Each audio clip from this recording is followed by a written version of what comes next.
بسم اللہ۔ باب علم میں سمجھداری سے کام لینے کے بیان میں۔ حدیث نمبر 72۔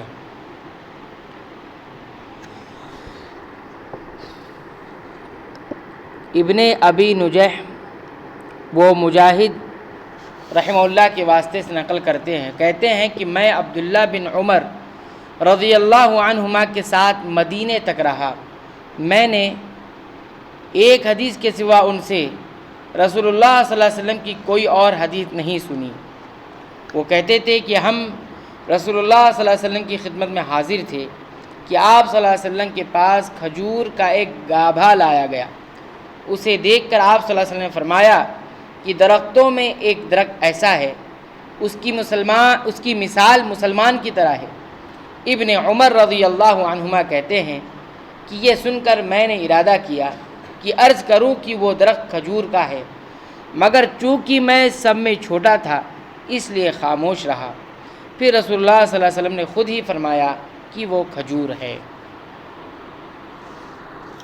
باب علم و حکمت میں رشک کرنے کے بیان میں۔ اور عمر رضی اللہ عنہ کا ارشاد ہے کہ سردار بننے سے پہلے سمجھدار بنو، یعنی دین کا علم حاصل کرو۔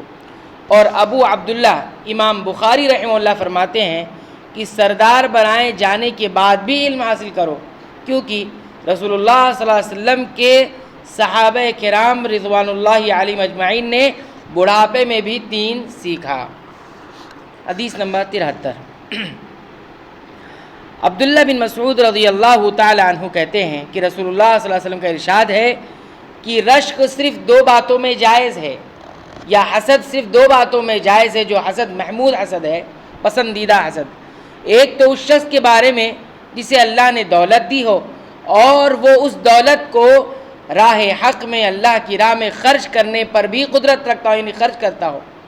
اور ایک اس شخص کے بارے میں جسے اللہ نے حکمت کی دولت سے نوازا ہو اور وہ اس کے ذریعے سے فیصلہ کرتا ہو۔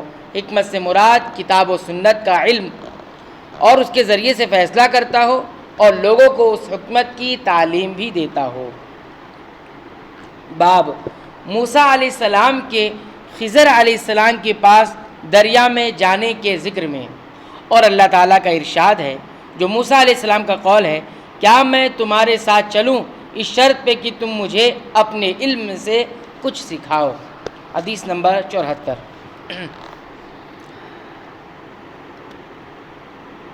عبید اللہ بن عبداللہ ابن عباس رضی اللہ عنہ کے واسطے سے خبر دیتے ہیں کہ حر بن قیس بن حصن اور فزاری موسیٰ علیہ السلام کے ساتھی کے بارے میں بحث کرنے لگے، یعنی عبداللہ ابن عباس اور حر بن قیس بن فزاری۔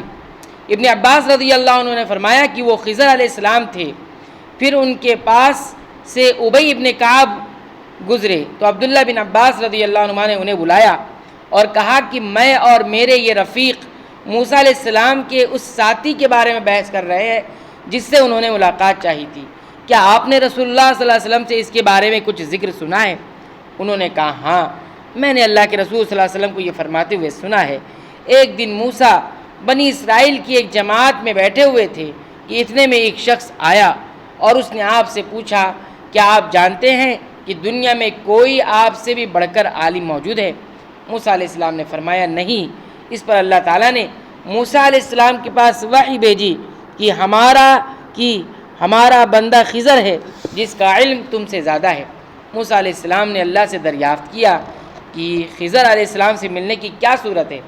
اللہ تعالیٰ نے ایک مچھلی کو ان سے ملاقات کی علامت قرار دیا اور ان سے کہہ دیا کہ جب تم اس مچھلی کو گم کر دو تو واپس لوٹ جاؤ، تب خضر سے تمہاری ملاقات ہوگی۔ تب موسیٰ علیہ السلام چلے اور دریا میں مچھلی کی علامت تلاش کرتے رہے۔